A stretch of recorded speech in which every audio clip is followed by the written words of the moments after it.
Hello बच्चों, let's see this question. Match the columns. Column 1, A NiCN42 minus, B chlorophyll, C Ziegler-Natta catalyst, D NiCl42 minus and E deoxyhemoglobin. Column 2, P Ti4 plus, Q sp3 paramagnetic, R non-planar, S Mg2 positive, T planar and U dsp2 diamagnetic. Option A U B S C P D Q E R. Option B A Q B S C P D U E R. Option C A Q B S C P D U E T. Option D A U B S C P D Q E T. अब इस question को समझने के लिए हमें सबसे पहले एक इम्पोर्टेंट कॉन्सेप्ट को यहाँ पे समझना होगा. हमें क्या बोला गया, हमें सबसे पहला जो हमें मैच द कॉलम हमें करना है वो है हमारा NiCN4 माइनस के बारे में. ठीक है जी. NiCN4 माइनस के बारे में अगर हम बातें करेंगे तो यहाँ पे निकल हमारे पास +2 ऑक्सीडेशन स्टेट में. इसका मतलब निकल यहाँ 3D8 हो गया है. Configuration 3D8. और हमें पता है साइनाइड हमारा कैसा लिगेंड होता है, स्ट्रॉन्ग लिगेंड होता है. तो स्ट्रॉन्ग लिगेंड की प्रेजेंस में अगर मैं इलेक्ट्रॉन्स की अरेंजमेंट को यहाँ पे फिल करता हूँ तो स्ट्रॉन्ग लिगेंड की प्रेजेंस में हमें पेयरिंग देखने को मिलती है. तो D8 की कॉन्फ़िगरेशन कुछ इस तरीके से देखने को मिलेगी. फिर हमारा 4s आ जाएगा और ये हमारे पास 4p. ये 3D है, ये 4s है, ये 4p है. ये तीनों मिलके क्या बनाएंगे, dsp2 हाइब्रिडाइजेशन बनाएंगे and having a geometry of square planar. और क्योंकि यहाँ पे सारे इलेक्ट्रॉन्स कैसे हैं, पेयर्ड है, तो ये कंपाउंड कैसा कंपाउंड हो गया, डायामैग्नेटिक हो गया. यानी अगर NiCN4 माइनस के बारे में बात करेंगे तो it is having dsp2 hybridization and it is diamagnetic. फिर दूसरी चीज जो हमें बात करनी है वो बात करनी है क्लोरोफिल के रिगार्डिंग. क्लोरोफिल क्या होता है, chlorophyll is the green pigment जो कि हमारे प्लांट्स में प्रेजेंट होता है. It is the green pigment present in plants. ये भी क्या होता है, एक तरीके का कोऑर्डिनेशन कॉम्प्लेक्स होता है जिसमें मैग्नीशियम आयन हमारे सेंटर पे प्रेजेंट होता है along with a chlorine ring जो कि मल्टीपल रिंग स्ट्रक्चर होता है और उसके साथ मैग्नीशियम आयन का कॉम्प्लेक्स बनता है at the centre. So this is responsible for the green colour in the plants. तो क्लोरोफिल के अंदर कौन सा मेटल आयन प्रेजेंट होता है, magnesium ion.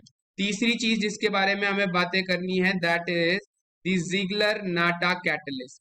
Ziggler Natta catalyst हमारा कैसा कैटलिस्ट होता है, this catalyst it consist of TiCl4 plus AlEt3 that is titanium tetrachloride and triethyl aluminium. यहाँ पे जो टाइटेनियम है वो हमारे पास +4 स्टेट में प्रेजेंट है. और इस कैटलिस्ट को हम कहाँ पे यूज करते हैं, पॉलीमराइज कराने के लिए यूज करते हैं एल्कीन्स को. जैसे इथीन से पॉलीथीन बनाना है तो हम जिगलर नाटा कैटलिस्ट को यूज करते हैं. और यहाँ पे टाइटेनियम कौन सी ऑक्सीडेशन स्टेट में है, +4 स्टेट में है. यानी Ziegler Natta catalyst contains titanium +4.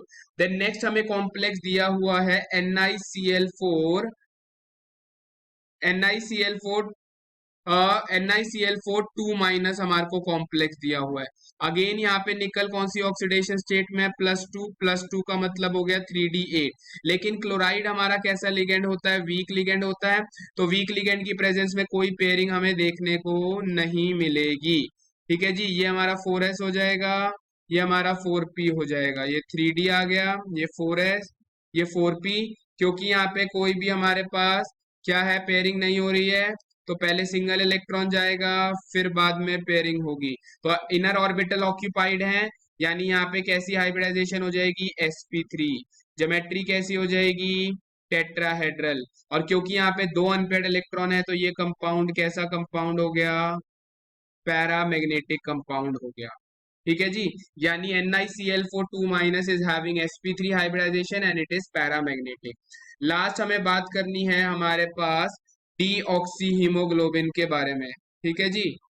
तो अगर हमें यहाँ पे बातें करनी है हमारे डीऑक्सी हीमोग्लोबिन के बारे में, अगर हमें बातें करनी है तो हमें उसके बारे में ये बताना है कि इसका स्ट्रक्चर प्लेनर होता है या नॉन प्लेनर देखने को मिलता है. तो डीऑक्सी हीमोग्लोबिन के अंदर जो आयरन प्रेजेंट होता है वो रिंग के बाहर होता है तो it is having a non planar structure. ठीक है. कैसा स्ट्रक्चर होता है डीऑक्सी हीमोग्लोबिन का, नॉन प्लेनर होता है. जो पोरफायरिन रिंग होती है, हीमोग्लोबिन कंटेन्स ऑफ आयरन +2, साथ में इसमें पोरफायरिन रिंग का कॉम्प्लेक्स बनता है. तो इसमें दोनों आयरन और पोरफायरिन दोनों अलग अलग प्लेन में होते हैं तो it is a non planar complex. यानी हमारा करेक्ट आंसर क्या हो जाएगा, ए का आंसर हमारा क्या है, यू है. B का हमारा S है, C का हमारा P है, D का हमारा क्या हो जाएगा, Q हो जाएगा, और E का हमारा R हो जाएगा, यानी correct answer is option A. I hope you understood it well. All the best, thank you.